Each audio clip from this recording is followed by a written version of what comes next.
Быйылкы кышта энергетиканы үзгүлтүксүз камсыздай алдык деген министр Доскул Бекмурзаев толкунданып жатканын жашырган жок. Суукта элди ыңгайсыз абалга калтырган жокпуз. Болгон аракетти көрүп иш натыйжалуу болду деп жатат. Жылуулук берүү иштери аягына чыгып калганын билдирип, киргизилген чектөөлөр алынганын кошумчалады.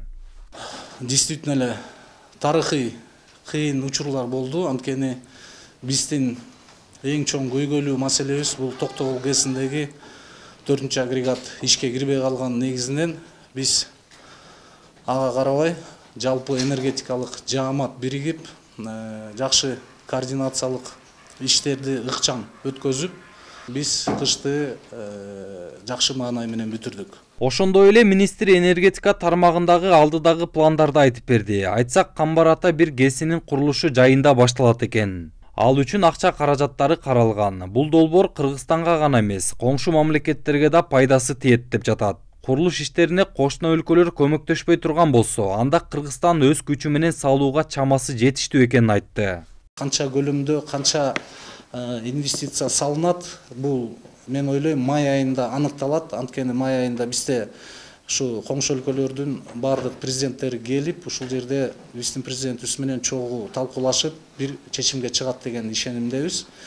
Бирок ага карабай биз өзүбүздүн генерациябызды, өзүбүздүн келечегибизди өзүбүз аракет кылышыбыз керек. Бул Камбар ата 1 бул национальный проект болуп эсептелинет. Кудай буйруза, мен ойлойм, эгерде коңшу өлкөлөрүбүз кошулбаса, биз өзүбүздүн күчүбүз менен, мен как министр энергетика катары, как энергетик катары көзүм жетет, өзүбүздүн күчүбүз менен да салып бүтүргөнгө мүмкүнчүлүгүбүз бар. Токтогул суу сактагычында суунун көлөмү азайып кеткендиги боюнча маалыматтар айтылып жүрөт. Ал тургай такталбаган ар кандай маалыматтар чыгып келген. Мына ушул сөздөргө министр бүгүн чекит койду. Ал гидрометтердин болжоосу боюнча жооп берип, Токтогул суу сактагычындагы абал жакшы нукта экенин айтты. Биз марттын башында ушу биздин коллегаларыбызга кышы бою биз кат жазып келгенбиз коңшу өлкөлөргө. Анткени Токтогул суу сактагычында суудун мындай айтканда толугу менен эле почти баардыгы ушу коңшу өлкөлөргө кетет. Биз аны ошол эле генерацияга эле пайдаланабыз да, электроэнергия выработка кылабыз.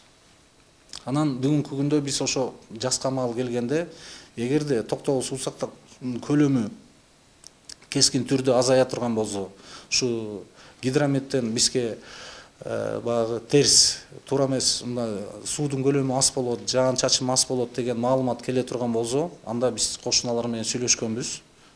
Алар бизге электроэнергия берет. Биз соответственно бул Токтогул суу сактагычында сууду сакташ үчүн. Суу сактагычты критический деңгээлге түшүрбөйбүз. Бул биринчиси.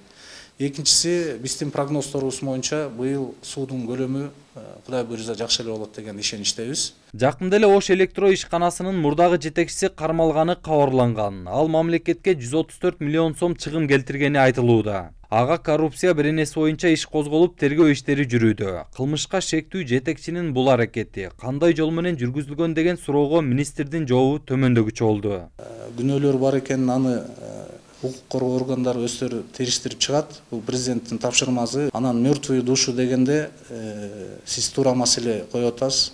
Балким айрым жерлерде бар чыгар, бирок ушулку азыркы камалып аткан же болбосо туура эмес иштерди кылып койгон биздин адистердин негизинде бүгүнкү күндө башка энергетиктер да пример кылып алат деп мен ишенем. Мындай кадамдарга барбайт деп да ишенем. Бүгүнкү күндө электр тармагында абал туруктуу. Эгерде быйыл жаңы генераторлорду ишке киргизе алсак, импорт маселесине чекит кое алабыз деп ишендирди. Мындан тышкары министр электр тармагынын карыздарынан кутулаарын кошумчалады. Жогдар Бузумов, Улук Азизбеков, Нур Ньюс, Бишкек.